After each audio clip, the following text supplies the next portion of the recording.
Պարոն Վարդևանյան, դուք հարցին, թե ինչու օրինակ 2022 թվականին մանդատը վայր դրեցիք եւ վերադարձաք փաստաբանություն, ասացիք, որ 2022-ին դիմադրության շարժումը եղավ, դուք ձեր գրեթե ողջ ներուժը ներդրեցիք, սակայն չհաջողեցիք։ Բառացի ցիտում եմ, ասում եք 2022-ին չեմ հաջողել, ակնհայտորեն չեմ հաջողել։ Պարոն Վարդևանյան, ուզում եմ ձեզ հիշեցնել, որ դուք 2026-ին էլ չեք հաջողել։ Ձեր նշաձողը այն էր, որ հաջորդ վարչապետը Սամվել Կարապետյանն է, բայց ուզում եմ ձեզ տեղեկացնել, որ հաջորդ վարչապետը պարոն Վարդևանյան կրկին Նիկոլ Փաշինյանն է, դուք կրկին չեք հաջողել։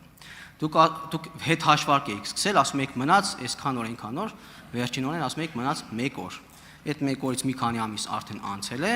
եւ հաջորդ վարչապետը Նիկոլ Փաշինյանն է։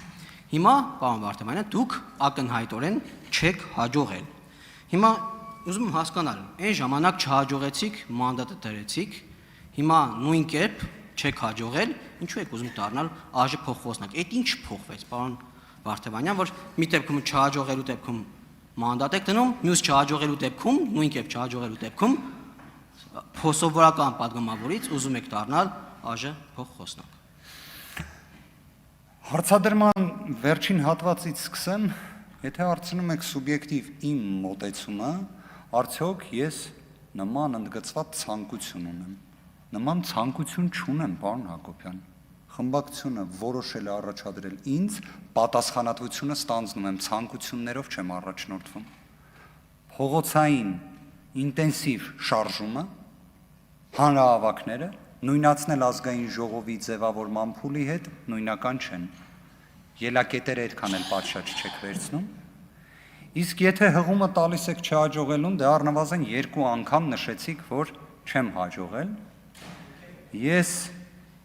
ինքս եմ նշել, դուք հղումը տվեցիք իմ խոսքին։ Եթե չեմ սխալվում, ձեր քաղաքական ուժի առաջնորդի 2018 թվականի կարգախոսերից մեկը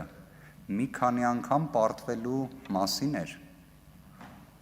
Նենց որ եկեք այդ չհաջողելու վրա շատ չսևեռվենք, մի քանի անգամ չենք հաջողել, վստահաբար հաջողելու ենք, վստահաբար, շարունակությունը չասեմ նշված խոսքերի։ Արձագանք,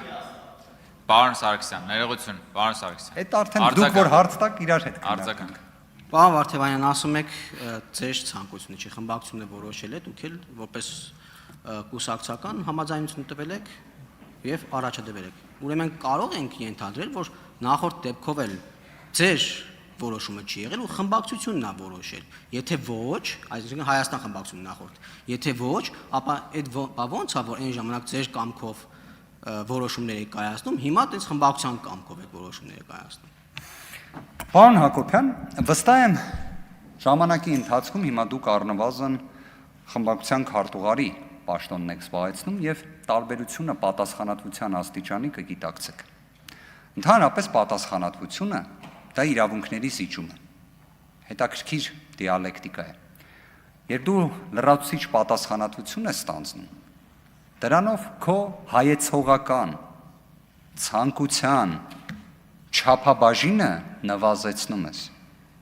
Այն պատասխանատվությունը, որը ստանձնել եմ 2026 թվականին, նույնական չէ այն պատասխանատվության հետ, որը ստանձնել էի 21 թվականին։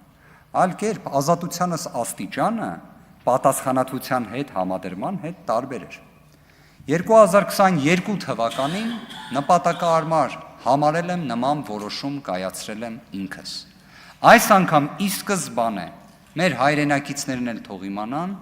այս ճանապարհը անցնելու ենք սկզբից մինչև վերջ։